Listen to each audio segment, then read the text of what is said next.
بالله من الشيطان الرجيم بسم الله الرحمن الرحيم وصلى الله وسلم وبارك على سيدنا محمد وعلى آله وصحبه أجمعين الحمد لله الذي هدانا لهذا وما كنا لنهتدي لولا أن هدانا الله.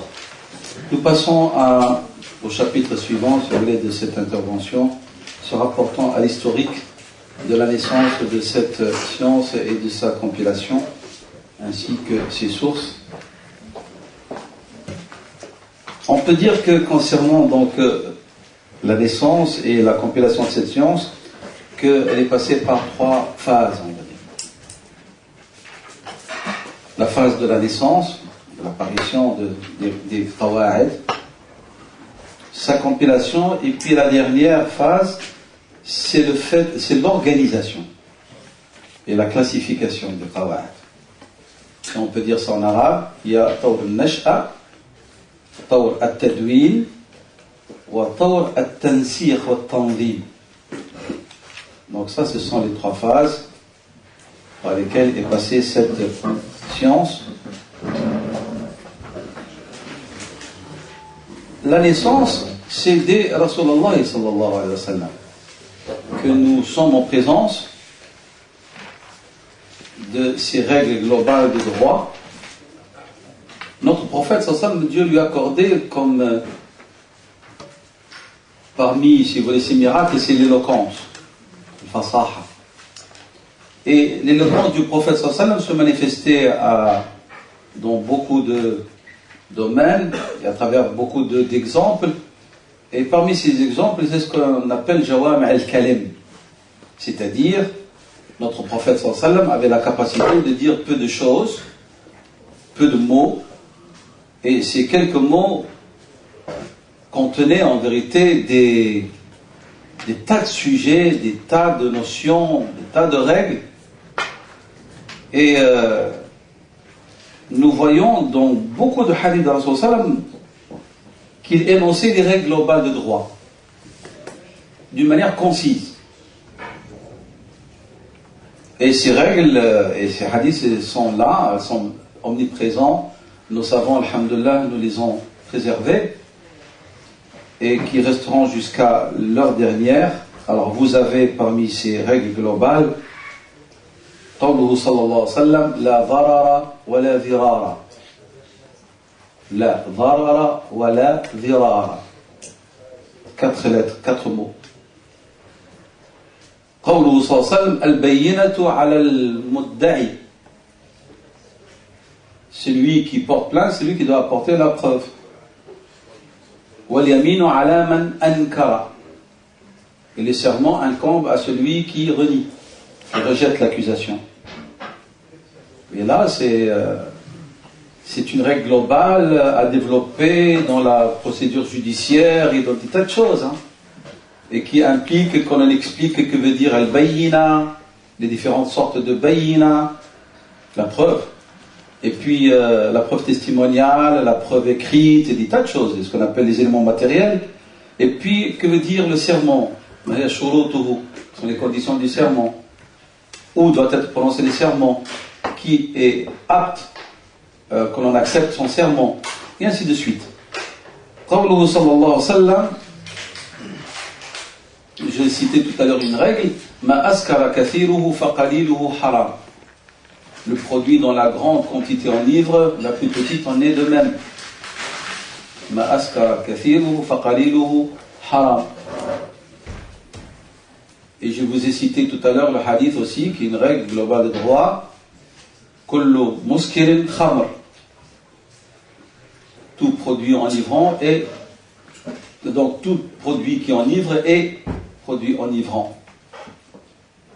Et donc nous avons dans plusieurs règles, et ces règles, comme j'ai dit, elles sont confirmées, et nous voyons leurs effets dans beaucoup de chapitres de droit pratiques. De même, les compagnons de Rasulallah dans leur discours, on en retient aussi des règles globales de droit. Vous allez me dire pourquoi ça s'intéresse à ce que dit le compagnon. Mais le compagnon, il est l'élève du maître de Rasulallah sallallahu alayhi wa sallam, et le compagnon ne se prononce pas de son propre chef. C'est pour ça que l'avis du compagnon qu'on appelle madhab al-sahabi est pris en considération par beaucoup d'écoles parce qu'ils disent, et la priorité sur l'avis même de l'érudit. Pourquoi? Parce que le compagnon se prononce, c'est qu'il soit qu'il a entendu, soit qu'il a vu, soit qu'à travers l'éducation qu'elle a reçue de la part de Rasul sallam, elle a réussi à avoir une malaka, une maîtrise qui lui permet d'aller dans le bon sens. Donc cette influence, et cette écoute, éducation, réception du savoir et accompagnement sohba lui donne une compréhension, une maîtrise d'un savoir que d'autres n'ont pas. Et c'est pour ça que lorsqu'il dit quelque chose, elle trouve quelque part, si vous voulez, ses fondements dans ce qu'a dit Rasul sallam, dans ce qu'il a fait, dans ce qu'il a expliqué. Et donc nous voyons par exemple Sayyidina Omar radiallahu anhu a dit aussi, elle avait des paroles, il a dit maqati' al-huquq 'inda ash-shurut. Maqati' al-huquq 'inda ash-shurut. Al-haq, il va avoir une limite, une délimitation lorsqu'il s'agit de quoi? Des conditions. Les conditions vont venir, vous voulez lever une partie de votre droit. On va faire une transaction, un échange, et dans une transaction, il y a deux contractants. Et de chaque côté, nous avons des droits et des devoirs. On a huquq wa wajibat. Et alors, on s'impose comme accord des conditions, shurut. Al-shart, il va venir délimiter un droit. Mais bien sûr, après, notre prophète sallam, ce droit, il n'est pas absolu. Hein. Le prophète sallam a dit clairement, shartan, il faut qu'il ne vienne pas rendre licite un interdit ou vice-versa. Shartan ahalla haram ou harama halala. Ça, c'est la règle.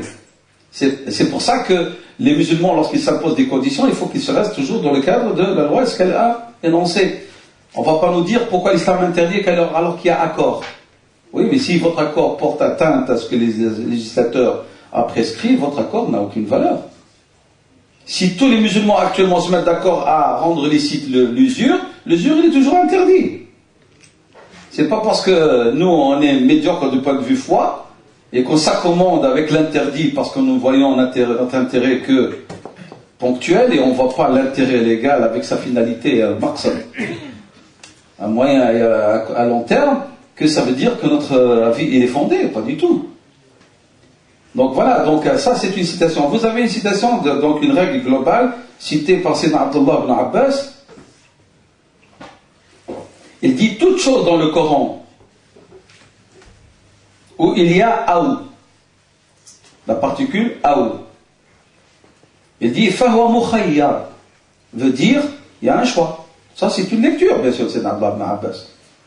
Parce que comme je vous ai dit tout à l'heure, huruf al-ma'ani, les particules, elles ont des significations. Il y a ceux qui vont dire, par exemple, pour la particule wa, qu'elle veut dire et d'autres ils vont dire wa veut dire ou. Ibn Abbas, il a émis une règle globale, lui, comme érudit aussi, Hibr al-Umma, le savant de la Umma, il dit aou veut dire fahu mukhayyar, c'est qu'il a le choix entre ceci ou cela, entre faire cette chose ou l'autre. Ça, c'est une règle. Et donc, mais lorsque une école s'affilie par exemple à l'avis de Sayyidina Abdullah ibn Abbas, elle va considérer la lecture de la particule aou avec son incidence sur la règle des droits, lorsqu'elle est dedans, elle veut dire ou, et non pas et. Et on voit ça par exemple dans la question de kafar, l'expiation. Fakafaratuhu, ceci ou cela, l'acte d'expiation est ceci ou cela. Est-ce que ça veut dire tu fais le tout, est-ce que tu as le choix? Ou est-ce que tu es obligé de faire par ordre? C'est-à-dire, est-ce que c'est it'am asharati masakin, nourrir des pauvres, ou vous avez le choix entre nourrir ou jeûner? Ou est-ce que non, vous devez avant tout nourrir, et si vous n'avez pas les moyens, à ce moment-là, vous allez jeûner? Et l'avis qu'on voit par la majorité, il va dans ce sens-là. Vous devez avant tout nourrir. Toujours, dès qu'on fait un acte, un serment, et par jour, qu'est-ce qu'on fait? On va directement jeûner. Ben non. Avant tout, vous devez nourrir. Et si vous n'avez pas les moyens, alors vous jeûnez. C'est pas selon la préférence, si vous voulez. Pourquoi? Parce que le maslaha pour nourrir est plus importante. Jeûner, elle vous concerne vous, tandis que lorsque vous allez nourrir, il y a une punition, d'accord, pour vous, mais en même temps, il y a un pauvre qui va en tirer profit. La même chose pour le jeûne du Ramadan. Lorsque quelqu'un rend un jeûne volontairement, il doit avant tout faire quoi? Nourrir. Et puis après, il jeûne. Et vous vous rappelez la mas'ala, les frères et les sœurs, là, dont on avait parlé concernant le faqih andalou? Si quelqu'un se rappelle ici. Hein? Farid, c'était qui? Imam al-Laythi. Lui, donc, il y a un émir andalou qui a cohabité avec son épouse, avec intention, durant le jour du Ramadan. Alors, il est allé s'adresser à l'imam Layth, il lui a dit, quelle est ma sanction? Il lui a dit, ta sanction, c'est jeûner, parce que tu vas sentir 2 mois successifs.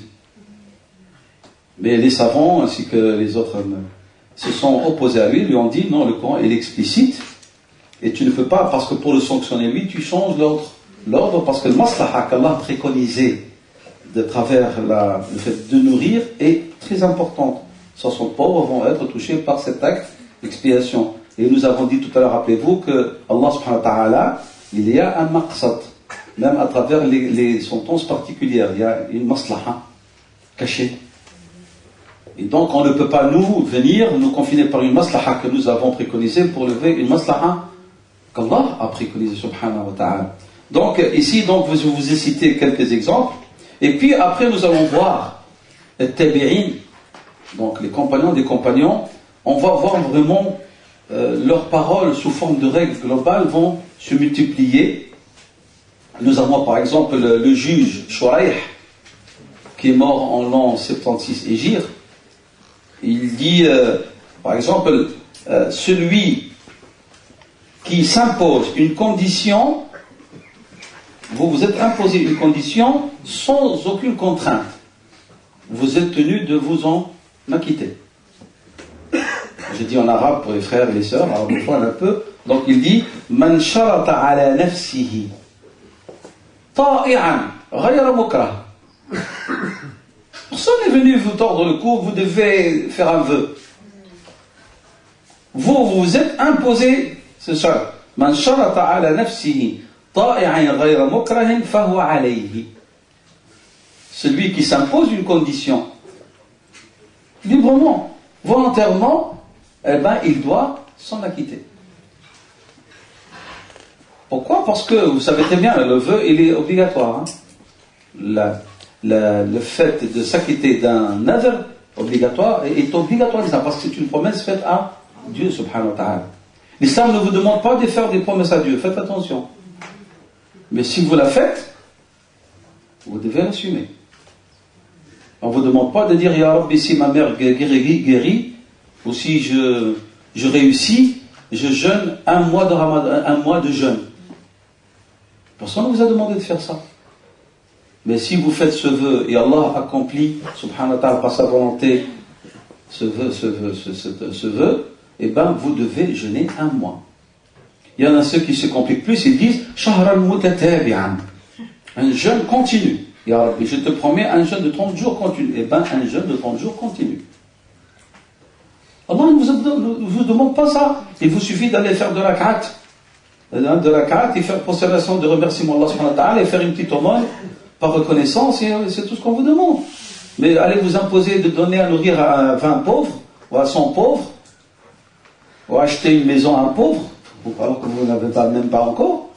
Personne ne vous demande. Mais ces promesses, Allah subhanahu wa ta'ala, si vous les avez conçues en toute liberté, sans aucune contrainte, eh bien, Qadisha dit vous devez l'assumer. Et donc on voit beaucoup de ces règles globales chez les tabi'in.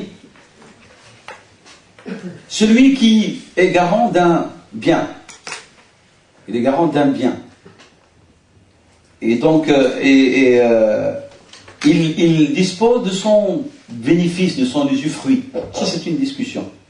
C'est-à-dire, vous m'avez déposé un bien, un de vos biens, vous l'avez déposé auprès de moi, et je vous dis que je suis garant donc de ce bien. Je suis garant. Je me porte garant. Ben, je peux disposer de ce bien et ce qu'il va rapporter comme bénéfice, il est à moi. Moi, je suis garant du bien uniquement. Il ne s'agit pas, ici, on ne parle pas de qirab. Hein. Le qirab, c'est-à-dire cette transaction où nous sommes associés vous me donnez un bien, de l'argent ou des biens, et je vais commercer avec des conditions où j'aurai un part comme contrepartie par rapport à mon effort accompli, et le reste du bénéfice est à vous. Mais simplement, dans ce qira, ici, la perte elle est assumée par les deux. Tandis que là, non. Je suis garant d'un bien que vous avez entreposé, et je suis garant, cet avis, il est discutable là, mais c'est une règle globale. Et bien, le bénéfice que rapporte ce bien dont je suis garant est à moi. Ça, c'est une règle qui a été donnée par certains de nos juristes aussi, parmi les tabi'in. Parmi les tabi'in aussi, comme vous avez la fameuse citation de Layth ibn Sa'd, qui va devenir une règle globale aussi. L'autre règle, je la cite aussi, il dit ceci: Man dhamina malan falahu ribhuhu. Man dhamina malan falahu ribhuhu.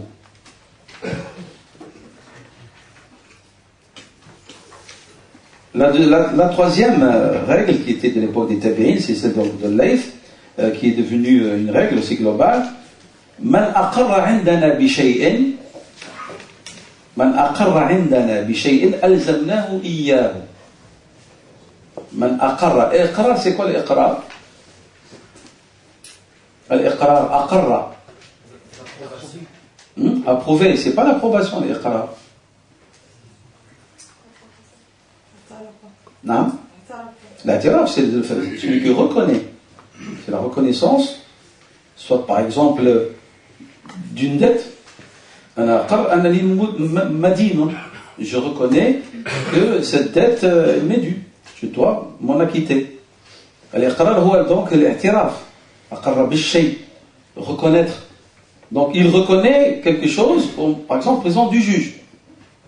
Mais il dit, nous avons fonction à le contraindre à s'en acquitter.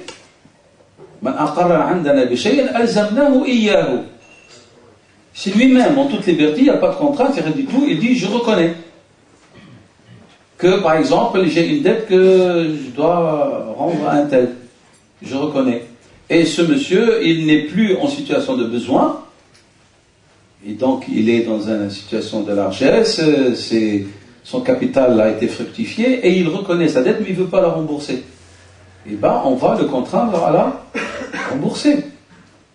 Et vous savez très bien que dans notre religion, lorsque quelqu'un prête de l'argent à une personne, et que cette personne, le terme est défini, a été défini de remboursement, le délai a été défini, et puis cette personne est sortie d'une situation de besoin, son capital a été fructifié, mais comme on voit autour de nous, vous avez ces modèles omniprésents, vous prêtez, et puis vous courez après pour avoir votre argent. Et donc, le juge musulman, il a le droit de faire ce qu'on appelle le hajr, une mainmise sur les biens de cet endetté. Mais simplement, vu que nous avons dit tout à l'heure que parmi la finalité de la loi musulmane, c'est l'équité, l'adl, qu'est-ce qu'on va faire? On ne va pas, comme on fait les banques actuellement, on vient et on vous prend l'ensemble de vos biens et on les vend même peut-être à perte, ou votre même foyer, on vous met dehors, alors que la dette, elle est de 100 000 euros et la maison, elle vaut 500 000, on prend toute la maison. En islam, non. Nous allons prendre uniquement ce qui est équivalent à la dette. Et vos biens restent. Donc, on va faire le calcul de ce que vous possédez, et on va prendre l'équivalent de 50 000 euros, et le reste de vos biens, il reste votre propriété, parce qu'on est à le souci toujours de quoi? De la justice, de l'équité. Donc, ici, quelqu'un qui reconnaît en toute liberté qu'il a des dettes, qu'il a des devoirs envers X ou Y, c'est normal que l'autorité, elle va le contraindre à l'assumer ou à s'en acquitter. Il a reconnu en toute liberté sans aucune contrainte. Comme tout à l'heure, celui qui fait un vœu librement consenti, en l'absence totale de contrainte, il doit s'en acquitter. Ça, c'est une règle globale. Et donc, il y a beaucoup de questions qui viennent s'insérer au-dessous de ces règles. Donc, vous avez beaucoup de règles aussi qu'on trouve dans le livre Al-Kharaj, l'impôt foncier d'Abu Yusuf, le Hanafite, le compagnon de l'imam Abu Hanifa, rahimahullah ta'ala. Pour votre culture, ce livre est traduit en français. par Henri Laouste, il mérite une relecture. Mais tous les livres d'Imam Abou Youssef sont traduits en français, sous le titre de l'impôt foncier, Al-Kharaj. Abou Youssef, donc mort en 182 Hégire, l'un des deux compagnons d'Abu Hanifa, comme vous savez. Abu Hanifa avait deux compagnons qui participaient activement de son vécu, de son vivant, à donner des avis juridiques. C'est l'imam Abou Youssef et l'imam Shaybani, Mohamed Shaybani, et donc son livre, donc on le trouve vraiment, on trouve beaucoup de règles légales, globales, hanafites dedans, puisqu'il était hanafite donc pendant l'école hanafite. Ça va?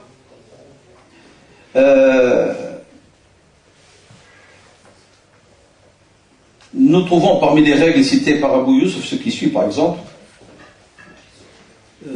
Kullu man mata min al-muslimina, Kullu man mata min al-muslimina wa laysa lahu warithun. Tout individu musulman qui meurt, il n'a pas d'héritier légal, ses biens reviennent au trésor de l'État. Kullu man mata min al-muslimina wa laysa lahu warithun famaluhu li bayt al-mal. Ses biens appartiennent à Bayt al-Mal, Bayt al-Mal al-Muslimin. Ça, c'est une règle qui était donc établie dans le droit musulman, et vous voyez, elle existe actuellement dans le droit positif, dans des applications. Elle date de 282 Hijri. Ça va? Donc ça, c'est une parmi les exemples cités par Abou Youssef dans son ouvrage. Une autre règle qu'on trouve chez les Hanafites: Al-Qadimu yutraku ala qidamihi. Ici, pour les frères et sœurs qui ont fait un peu usul fiqh, ça nous rappelle la source de l'istishab, c'est-à-dire la continuité de la règle, la présomption de la continuité de la règle. Je m'explique. Vous avez une sentence qui est ancienne, il n'y a pas de cause pour qu'on la change. Rien qui nécessite qu'on la modifie. Alors qu'est-ce qu'on va faire? On va accompagner cette sentence. Elle est dans le passé, on va l'accompagner dans le présent et l'avenir, tant qu'il n'y a pas de raison pour modifier la sentence. Alors je donne une application pour que vous compreniez ce que ça veut dire l'istishab, la présomption de continuité de la règle. Par exemple, c'est un débat entre les juristes concernant le disparu.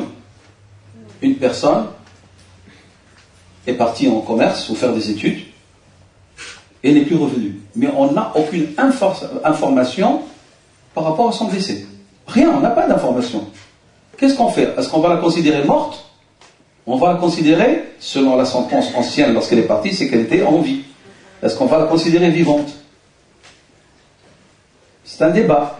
Et bien la grande majorité disent elle est vivante. C'est-à-dire quoi? On ne peut pas disposer de ses biens. On ne peut pas répartir son héritage.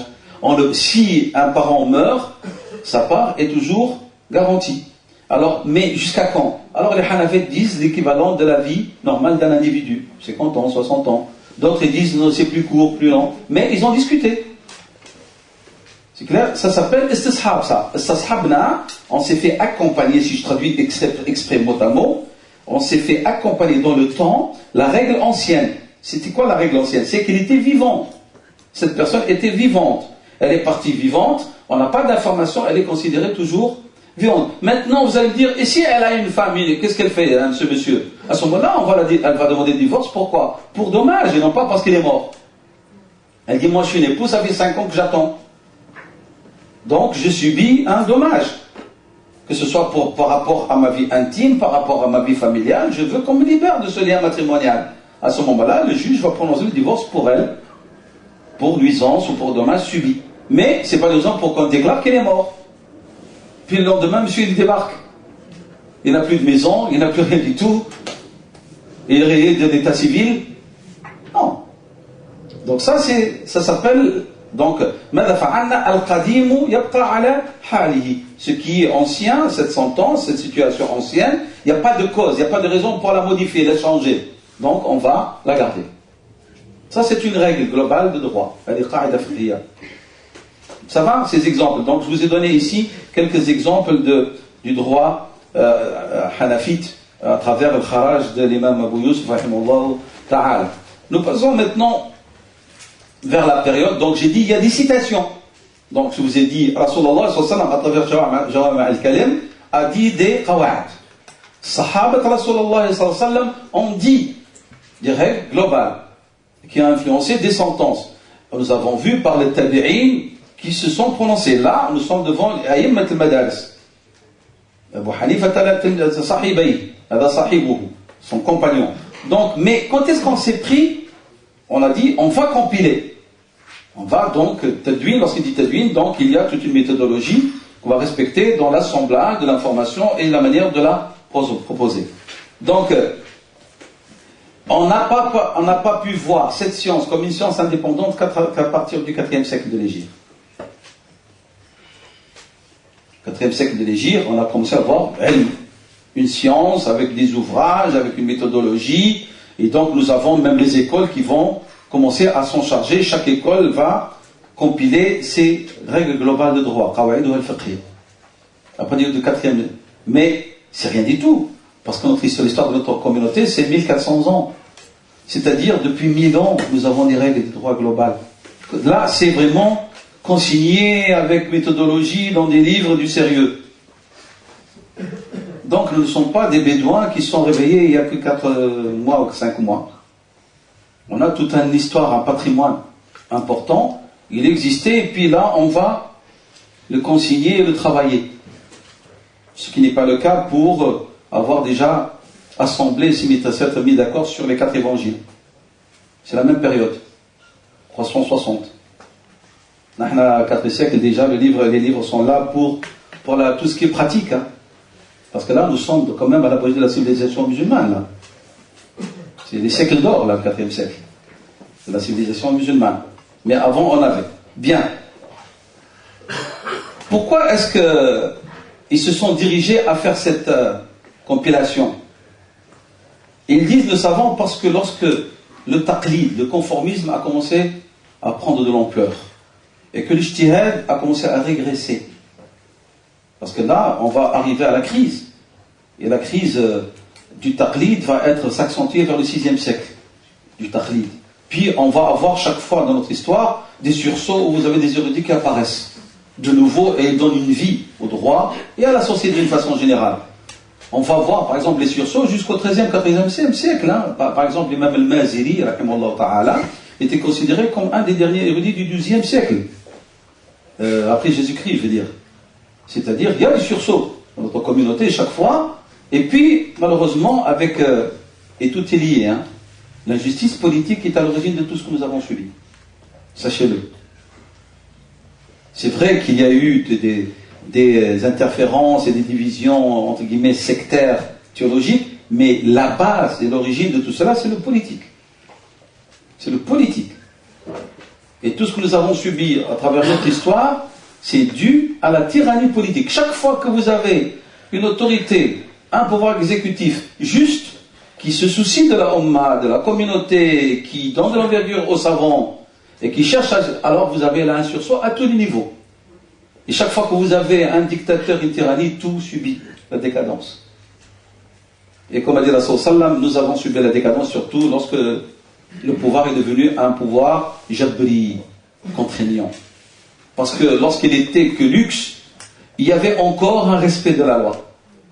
Parce que nous sommes passés par une khilafa rashida, califat bien guidé, puis un mulk adouf, vraiment la manifestation de tout le luxe, de tout avec les Omeyyades, avec les Abbasides, le faste. Et puis après, on est passé vers le mulk jabri. Il est mort, il ne veut pas lâcher le morceau. Il rentre par la petite porte, il ne veut plus sortir. C'est clair? Et bien ce mulk jabri est à l'origine de beaucoup de choses qu'on a vécues dans la Ummah, dans la communauté. C'est pour ça qu'on disait certains savants contemporains, la demande la plus importante de la Ummah musulmane, c'est la liberté. De pouvoir choisir, d'être consulté, et de se sentir en sécurité sur sa vie, et sur ses biens, sur sa famille. Ça, c'est la demande la plus importante dans notre communauté. Donc, ici, nous allons voir que la Ummah va commencer à faire ce travail de compilation à partir du 4e siècle de l'Hégire, parce qu'il y a apparition du taqlid, et que chacun a commencé à s'attacher à son école, al-Madas al-Fiqhiyya, au ta'as, le fanatisme, aux écoles de droit. Et donc, et plus que ça, nous allons voir même certains qui vont commencer à faire des agissements dangereux, même par le taklid, c'est de chercher à ruser avec la loi et avec le droit. Vont apparaître à cette époque-là aussi tout ce qui est hiyal, les ruses. Et les ruses sont de deux sortes. Il y a le hiyal shar'iyya et le hiyal la shar'iyya. Il y a les ruses légales.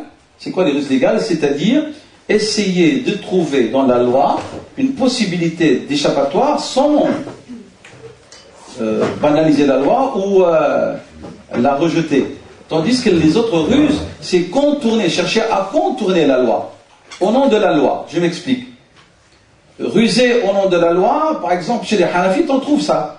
Un homme qui a fait le vœu, c'est ridicule, hein, il mérite à ça, on disait nos savants, il a fait le vœu, il a dit, je vais cohabiter avec ma femme pendant le ramadan, sinon elle est divorcée. Il vient faire un vœu pour ne pas respecter la loi de Dieu. Mais on a vu ces bêtises, on les voit dans le comité. Vous savez, même maintenant, moi j'en reçois des paquets comme ça.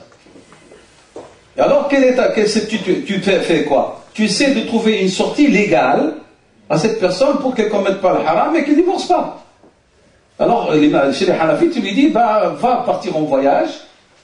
La licence du voyage, tu as la permission de rompre le jeûne et tu peux cohabiter avec ton épouse, tu ne la divorces pas. Mais en vérité, si c'était à l'époque c'est normal, alors tu as ça. Parce que si c'était à l'époque c'est normal, il n'y aura même pas de réponse juridique, il y aura une punition, une correction, il y aura un ta'zir. Une peine correcte de correction.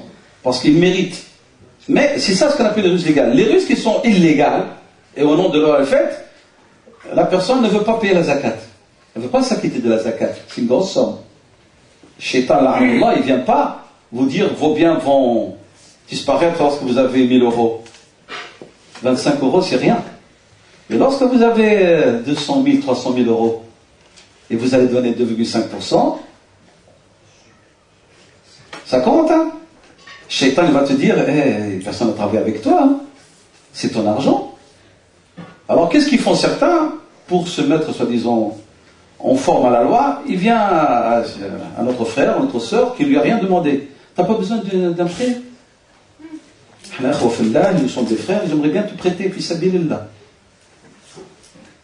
Toi, tu te rappelles, oui, j'aimerais bien acheter. Tu as le temps, hein, après 1 mois, 2 mois, 4 mois, 5 mois, tu me rends cet argent. Alors, il donne cet argent, puisque l'argent est sorti.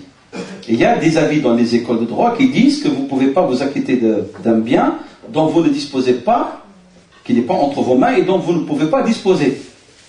La dette, elle est considérée comme une dette qui vous dispense de la zakat. Et voilà. Il y a certains qui donnent presque tout ce qu'ils ont en prêt à quelqu'un avec des garanties, parce qu'ils savent qu'il va revenir, pour ne pas payer la zakat. Et comme ça, il ne paiera pas cette année-là. Ça, ce sont des ruses illégales. Ah oui, Shaitan, la'anallah, est un professionnel. Hein. Donc, pour suggérer des tels avis. Donc, lorsqu'ils ont vu les savants, donc, une décadence, un conformisme aveugle, des gens qui cherchent à ruser avec la loi de Dieu, ils ont dit, nous, on va réunir toutes les semblances de règles claires, où personne ne peut les contourner ou jouer avec. Et même ces règles, elles vont avoir leurs sous-règles avec des exemples concrets. C'est ce que nous avons cité tout à l'heure, Inch'Allah, lorsqu'on va passer aux exemples pratiques de ces règles légales. Donc, il est sûr que les Hanafites sont les premiers à avoir compilé des livres traitant des règles légales de droit. Les premiers, donc, ce sont les savants de l'école Hanafi. Pourquoi? Parce que vous savez très bien que les Hanafites, ils se sont trop étendus dans les questions secondaires, plus que les autres écoles. L'imam Malik, vous savez très bien combien de questions lui ont été posées, il a répondu sur plusieurs questions, je ne sais pas. Les Hanafites étaient des champions dans ce qu'on appelle les hypothèses. Et moi, beaucoup de gens les ont critiqués, et maintenant nous on dit que Dieu bénisse les Hanafites. Parce qu'ils se sont posés beaucoup de questions, avant-gardistes, on les appelle dans leur façon de voir, et que nous, on est en train d'en tirer profit, surtout au niveau des transactions financières.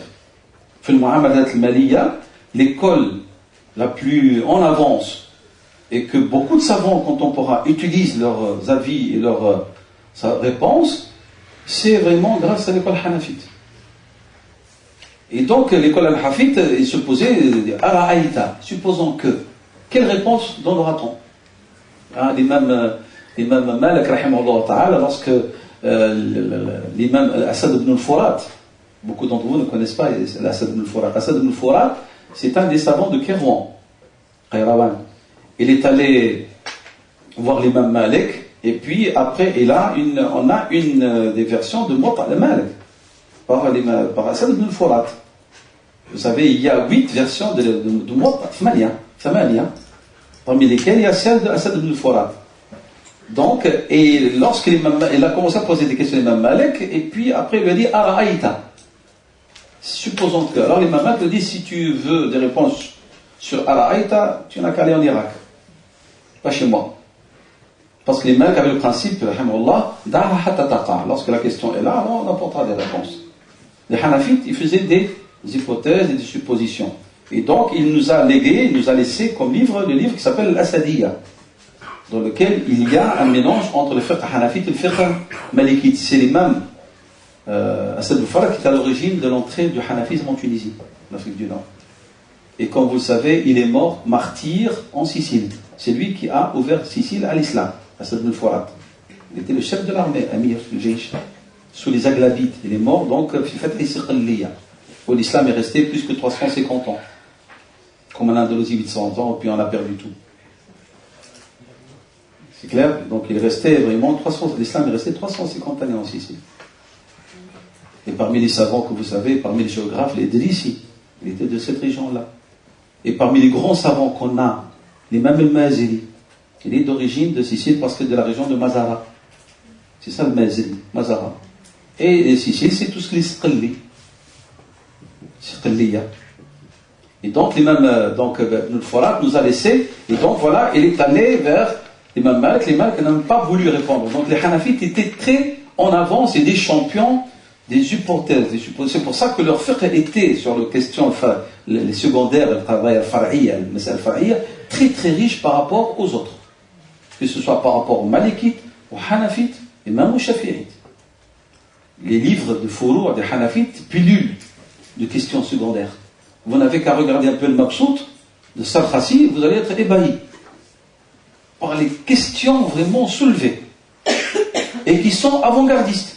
Vous trouvez chez Sarkhasi le débat que nos savants sont en train d'en discuter actuellement concernant l'utilisation du calcul ou de la vision, le calcul astronomique ou de la vision du croissant. Et même Sarkhasi en a parlé d'avance. Et Cheikh Yusuf al-Qaradawi, il se base sur la vie de Sarkhasi pour défendre sa thèse. Parce que l'imam Sarkhasi dit, il y a la finalité et le moyen. Le moyen, il change, mais la finalité, non. La finalité, c'est qu'on jeûne le ramadan avec certitude. Le moyen, c'était l'œil, mais si on a un moyen plus sûr, qui est la science, l'astronomie, c'est une science sûre. Pourquoi ne pas utiliser le sûr? Pour celui qui est probable, c'est la vision. Parce qu'on peut se tromper. C'est ce que dit l'imam Sarkhasi. Du siècle. Donc ça, c'est le Hanafite. Autre chose pour que vous compreniez, le Hanafite est en avance et que nous utilisons maintenant. Les Hanafites disent, si vous prêtez une somme d'argent de 500 000 euros aujourd'hui, l'euro il a une valeur, demain il chute. Mais vos 500 000 n'ont plus la même valeur. Qu'est-ce que je fais moi? Je vous ai prêté 500 000, je pouvais acheter avec la maison. Tu me les rends, je ne peux même pas acheter une voiture avec. Qu'est-ce que je fais? Alors ils disent, le jour de la dette, vous considérez la dette par rapport à la valeur de l'or. Parce que l'or est un élément qui varie peu, la valeur elle est minime. Ça, c'est les Hanafites qui disent ça. Et on utilise ça dans nos avis, nous. C'est pas parce qu'on est malikite ou hanbalite qu'on ne peut pas chercher la vérité dans la bouche des juristes qui ont parlé de ces choses-là. Ça va? Donc, les Hanafites, donc tout le monde est d'accord que c'est la première école qui a commencé à compiler, à assembler cette science, parce que, comme j'ai dit, vu la largesse, la richesse de leur furu'.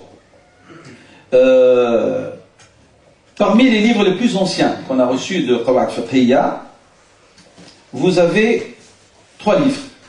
Un d'un auteur shafi'i qui s'appelle Al-Ala'i al-Shafi'i. Et puis vous avez l'imam Suyuti aussi, qui était shafi'ite. Et Ibn Nujaym qui était hanafite. Ça, c'est vraiment les plus anciens. Donc, Al-Ala'i al-Shafi'i, l'imam Suyuti, donc ces deux sont shafi'ites, parce que Suyuti était shafi'ite. رحمه الله تعالى مجتهد القرن العاشر التاسع العاشر. L'imam الشافعي l'imam Suyuti, c'est l'érudit mujtahid du 9e 10e siècle. Et Ibn Nujayb. De même, on parle de Abu Tahar al-Dabbas. Pas Dabboussi, le Hanafite spécialiste de Usul al-Fiqh. Non, al-Dabbas. Al-Dabbas, aussi parmi les juristes du 4e siècle de l'Hégire. Celui-là, il a réuni les règles globales du fiqh de l'école Hanafite. Et il a recensé 19 règles légales.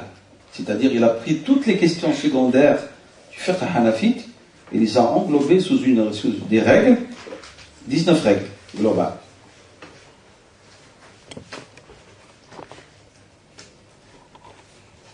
De même, on nous dit qu'il y a Al-Harawi, le Shafi'ite, aussi a compilé 488 Hégires aussi.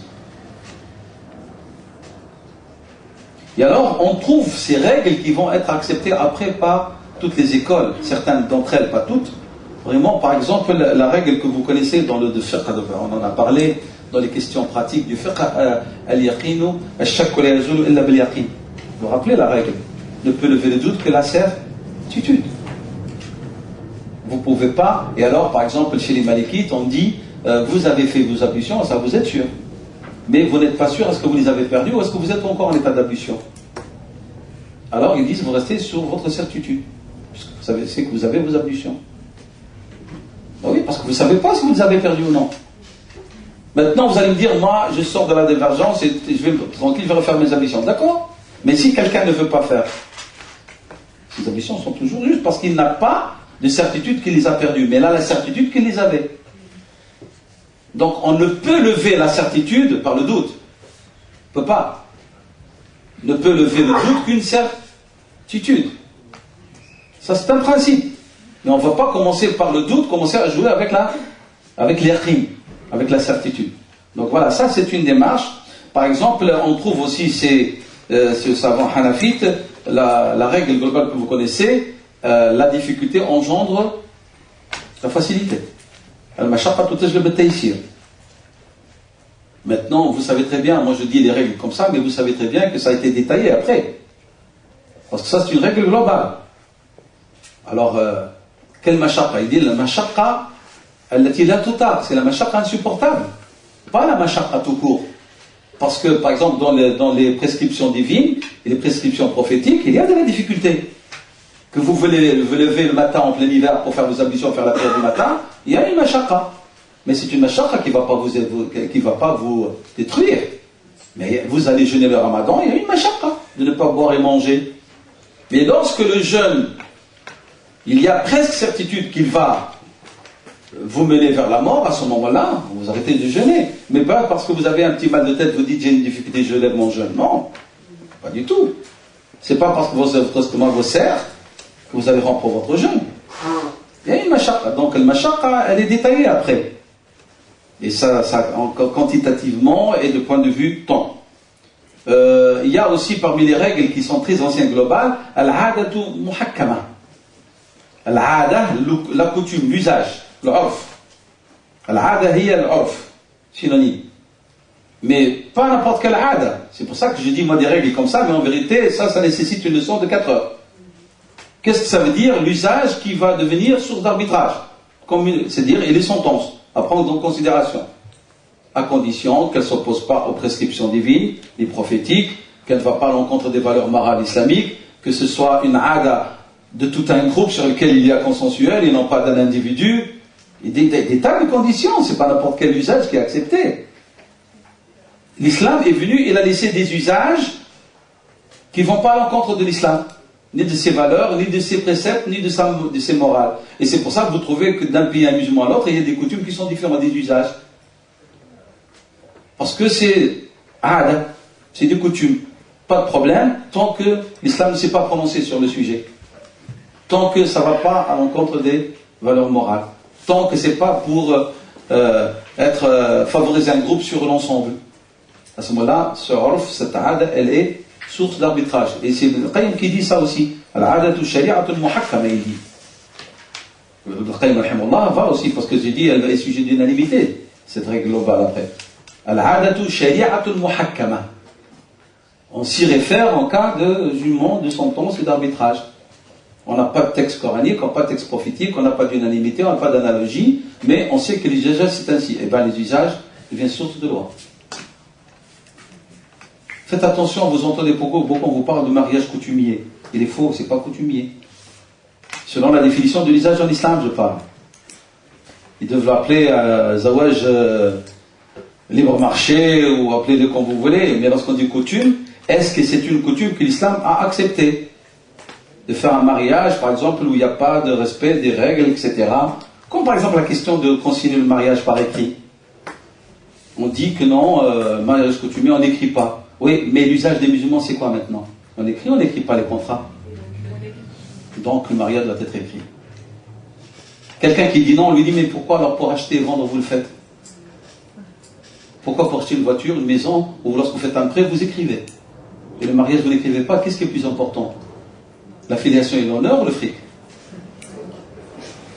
Il faut qu'on se mette d'accord. Et surtout lorsqu'on voit les dégâts qui résultent d'un mariage pareil. Où le type, il n'a pas de preuve qu'il est marié, la sœur elle est là, demain elle lui dit salam alaikum. Et on dit j'ai marié. Non, non, je vais me déposer plainte. Et je vais leur dire que c'était un concubinage. À ce moment-là, il se rappelle que c'est parce que la loi, dans le droit positif, n'oblige pas, s'il n'est pas écrit, c'est qu'il n'est pas mariage. Alors à ce moment-là, il dit c'est du concubinage. Donc, c'est-à-dire qu'il n'a pas le respect de l'islam. C'est pour ça que la grande majorité absolue des savants de l'islam contemporain exige que l'on consigne par écrit le contrat de mariage. Parce qu'il dit l'usage chez les musulmans, c'est qu'on écrit les contrats. Et le contrat de mariage est encore plus important qu'un prêt ou qu'une vente ou un achat. Ça va? Donc eux, ils disent coutumier, on croit que la coutume chez les musulmans, c'est de ne pas écrire. Alors que la coutume chez les musulmans, c'est qu'on écrit. Et de très tôt dans notre histoire, on a écrit les contrats de mariage. Très tôt. Depuis les premiers siècles où la magistrature a été organisée, les savants, les musulmans ont organisé leur justice. Et dans leur justice, vous avez le qadi, et vous avez parmi les fonctions que moi j'ai trouvées dans des documents qui datent du 2e, 3e siècle, il y a la fonction de sahab al-wathaiq, l'archiviste. Et parmi les documents qu'il archive, les contrats de mariage. Comme il y avait un juge qui s'appelait Qadi Zawaj, le juge des mariages. Nahna, on a fait une avance dans l'histoire de la civilisation, et maintenant on fait une lecture bizarre parce qu'on a un intérêt quelconque. Et alors on oublie et on dit le mariage coutumier. Moi ça me choque chaque fois que j'entends ce mot. Les coutumes en islam, c'est que nous écrivons. Le contraire, c'est lorsqu'on n'écrit pas, c'est qu'il n'y a pas beaucoup de droits. Partout on écrit. Belgique, on n'écrit pas parce qu'il y a l'argent. Voilà. Mais dans les pays musulmans, allez demander vous marier sans écrire. Aucun pays, même en Arabie partout, vous devez aller à Mahkama al-Shar'iyya. Votre mariage doit être consigné. Parce que c'est comme ça qu'on préserve les droits et qu'on fixe les devoirs. Comme preuve testimoniale, qu'est-ce que vous allez apporter? Votre parole ou sa parole? La parole des témoins qui peuvent se rétorquer. Donc voilà, donc ça c'est pour ouvrir une parenthèse importante. Donc j'ai cité quelques-uns. On nous dit aussi parmi les imams qui ont consigné Hanafite, l'imam al-Kalkhi, 340 Hijr. Et donc dans son ouvrage, il a fait une épître des règles globales de droit, dans laquelle il a consigné 37 règles globales de droit. Et on la considère vraiment parmi les meilleures, cette épître, même les plus importantes. Les autres, ils ont consigné, mais ce n'était pas aussi affiné que le livre de l'imam al-Kalkhi. Après, en 430, on a l'imam al-Dabboussi. Toujours, on parle de l'école hanafite, les plus importants. Hein. Et son livre s'appelle Ta'sis al-Nazar. Assasa yu'assisu, c'est donc l'élaboration des règles de la réflexion. Al-Nazar en arabe veut dire la réflexion. Nazar veut dire voir, mais Nazar veut dire aussi réfléchir. Donc c'est dire faire valoir son opinion, un exercice intellectuel. Ahl al-Nazar, c'est les gens, les spécialistes de la réflexion rationnelle. Et lorsque Dieu subhanahu wa ta'ala nous demande de dire nous savons dit, il y a double sens ici. An-nadharu bil-hassa, on regarde avec les sens, la grandeur de Dieu, mais aussi an-nadharu bil-aql, pour réfléchir sur ce que Dieu a fait. Comme grandeur, parce que si vous limitez à regarder avec vos yeux, qu'est-ce que vous allez gagner? Il faut que le-hassa transmet la première information à al-aql. Et c'est pour ça, qul siru fanduru bi'ayunikum wanzuru bi'uqulikum. Il faut regarder avec votre vue et votre raison. Sinon, c'est un nadar obsolète qui n'a pas de sens, si vous limitez à la vision. C'est clair? Donc l'imam Dabboussi, donc son livre qui s'appelle Ta'sis al-Nadar, 430 Hijr, au 6e siècle. Donc après, nous passons, et nous allons, c'est-à-dire vers le 6e siècle, on va commencer à voir, ça va se réduire un peu. Les Hanafites vont donner une lancée importante, puis ça se réduit, puis donc on va de 430 jusqu'à 530, du 6e, pas grand chose, puis hop, on a le livre de l'imam Samarqandi, en 540 Hijr. Donc elle a écrit un livre sur les règles globales. Le 7e siècle est le siècle où on va avoir beaucoup de production, des règles globales, et surtout à leur tête Sultan al-Ulama. C'était qui? L'Izz ibn Abd al-Salam, rahimahullah ta'ala, qu'on appelait le sultan des savants, c'est-à-dire la perle. C'est lui qui considère sa venue comme un éveil de la Ummah aussi, pendant cette période de décadence où les musulmans étaient envahis par les Mongols. Il va être un des savants les plus actifs pour l'éveil de la Ummah, et son livre qui est une référence incontournable pour les étudiants et les savants, c'est Qawa'id. Le livre il s'appelle Qawa'id al-Ahkam fi Masalih al-Anam. Qawa'id al-Ahkam fi Masalih al-Anam. Qawa'id al-Ahkam fi Masalih al-Anam de Sultan al-Ulama al-Izz ibn Abd al-Salam. On le connaît aussi en disant al-Izz uniquement. Rahimahullah ta'ala. Un homme qui était d'une grande érudition, mais aussi d'une grande piété étonnante. Donc d'une piété étonnante, rahimahullah ta'ala.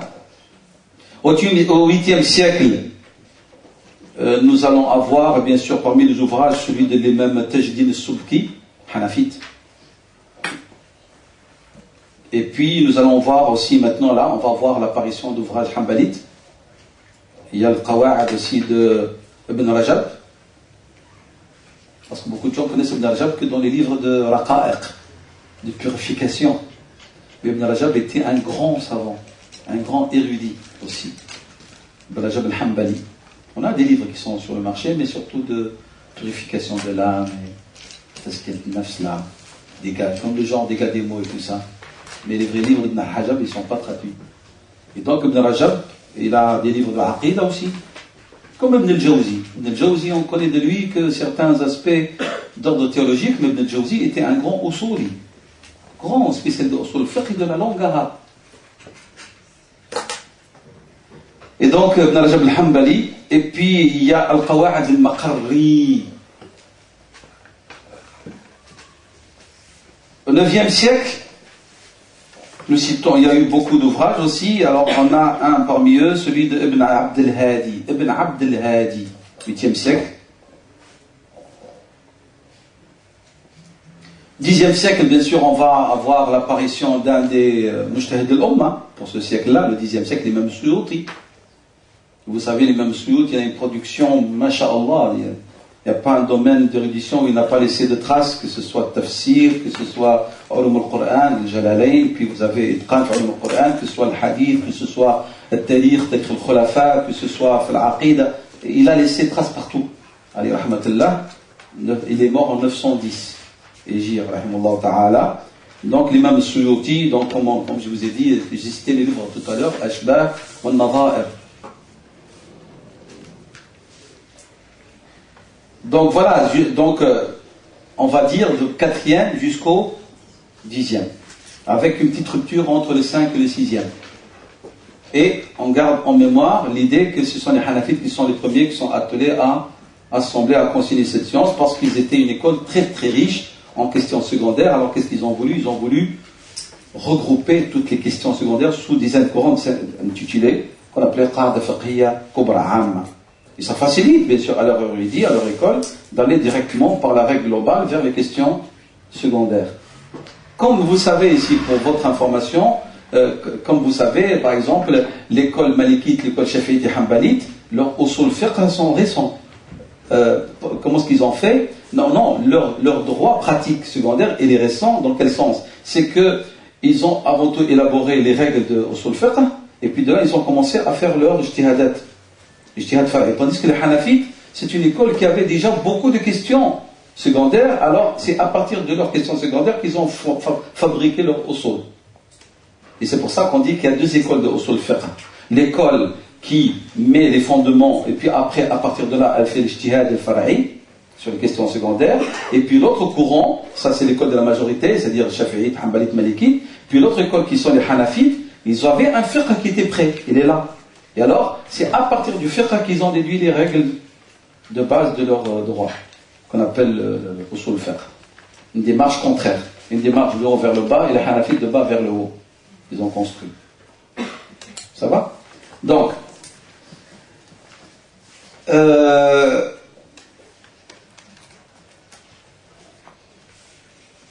je peux rappeler rapidement aussi que l'imam al-Nawawi s'est attelé, hein, il a parlé de Qawaid Fiqhiyya. L'imam al-Nawawi, comme vous savez, il est mort en 676 Hijr, donc 6e, 7e siècle, 7e siècle. Lui aussi, il en a parlé, surtout dans son fameux livre, qui est le commentaire de son maître, l'imam Shirazi, son livre Al-Majmou'. Al-Majmou', qui est la somme du fiqh shafi'ite en 22 volumes. Donc, l'imam al-Nawawi, donc, il a donc commenté le livre Tahdhib de son maître Shirazi, dans cette somme, et dedans, il a mis des règles globales de base de l'école shafi'ite. Pour votre, toujours des remarques, l'imam al-Nawawi, rahimahullah, malgré qu'il était shafi'ite, il a le respect de toutes les écoles de droit. Parce que c'était un imam aussi de hadith, dans le hadith. En plus de sa piété connue. Nous, on ne connaît que les 40 hadiths Nawawi ou peut-être le Riyad al-Salihin. Alors que l'imam al-Nawawi aussi, comme j'ai fait la remarque pour l'imam Ibn Rajab Ibn al-Jawzi, il n'y a pas un domaine où il n'a pas laissé de traces. Il a laissé un patrimoine inimaginable. في الفقه والعقيدة والتزكية والحديث. Donc c'était un imam dans le vrai sens du terme d'imam al-Nawawi. Et en plus sa piété. Il a vécu entre 45 et 49 ans. C'est tout. Et les savants disent, si nous répartissons le nombre de feuilles qu'elle a écrites et d'ouvrages, impossible qu'un être humain aurait pu faire ça. Dans ce laps de temps de sa vie, il étudie 12 heures et il, chez son cheikh, et il étudie, donc il est chez le cheikh 12 heures, et puis après il digérait cela pendant 12 heures. Alors les gens disent quand est-ce qu'il dormait, quand est-ce qu'il mangeait. Imam al-Nawawi, rahimahullah ta'ala. Ça, il fait partie des hommes à qui Dieu a donné la baraka. Al-baraka, comme je l'avais expliqué quelques jours, c'est l'abondance. Al-baraka, al-arabi, tu dis, al-kafratu fil khayr. C'est-à-dire quoi? C'est-à-dire qu'Allah subhanahu wa ta'ala te permet, pour ta piété et ta sincérité, d'utiliser le peu qu'il t'a donné comme si vous aviez beaucoup. Et donc, si Dieu a prédestiné que vous allez vivre 50 ans, vous allez accomplir dans 50 années ce que d'autres n'accompliront pas dans 100 ans ou même plus. Si Dieu vous donne la baraka dans vos biens,